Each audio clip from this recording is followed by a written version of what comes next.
So most beginners, when they start, feel like they're doing it all wrong, that they'll never be able to do it, and they give up before they've really had the chance to start properly. And I've got some things that all beginner crocheters need to hear and should know. So I'm Caroline and this is Caro-stitched, and I've been crocheting for over 50 years now. I've taught lots of people how to crochet, and I know that this is some of the problems that they face when they're starting. So I want to go through some of those things today so that you understand them better and so that you don't give up when you don't need to. So the first thing that you really need to know is that going slow is normal. It's not something that's going to happen overnight. You're not going to pick up a hook, pick up your yarn and just be able to magically crochet. It doesn't happen like that. Just with anything new that you learn, it's going to take time. Your hands have to learn how to hold the hook, how to hold the yarn, how not to get in a tangle with each other. Your hands and your brain are learning new movements. You're teaching new muscle memory. Speed comes with repetition. Learning how to crochet comes with repetition. Nobody starts fast. We all start it slow, a bit messy, and in a tangle. And that leads me on to the second thing. Your tension will be messy. It'll be too tight, too loose. You'll have wobbly sides. And again, this is normal. We all go through it. It's totally unavoidable. It's not a sign that you're bad. It's a sign that you're learning. And another thing, frogging, which means ripping out your work, is also the part of learning. We all do it and we all still do it. No matter how good we get at crochet, we'll still have to frog things at some point or other.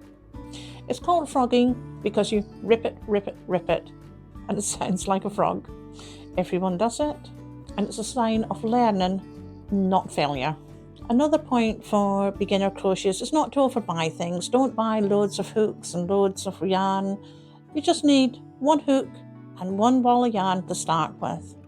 Make sure it is a DK yarn or an Aran worsted weight 4 yarn that you start with, and the relevant hook that goes with it. So a 4 for the DK or a 5mm for the Aran worsted weight 4 yarn. Also make sure it hits a light coloured yarn. Dark yarns are terrible to crochet with, but I will go into that in more detail in another video. You don't have to buy more hooks, more yarn, more gadgets to get better at crochet. You have to practice. That's the most valuable thing that you can do when you first start out. And really the most valuable thing for any beginner is consistency in what you're doing. So crochet little and often. Get used to having that hook and yarn in your hands. Get used to those simple stitches.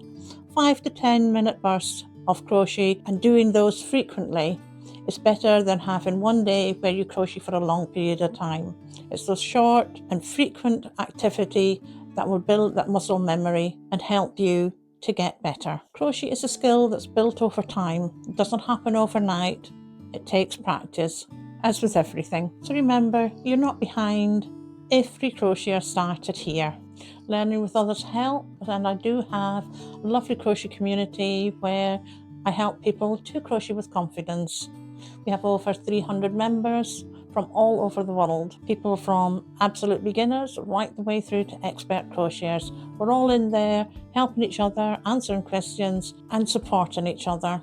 I'll put the link for you down below. It costs the price of a cup of coffee or a ball of yarn to join, but it's well worth it. You get the classroom full of lots of courses that can help you. You can ask questions that not only myself but others can answer and give you hints and tips. And you have access to me throughout the day. You can message me privately so that you can get me to help you with what you need. It'll all be linked below in the description section if you do want to come along and join with us. We'd love to have you there. Anything you want to ask me, please leave it in the comments and I'll help you if I can.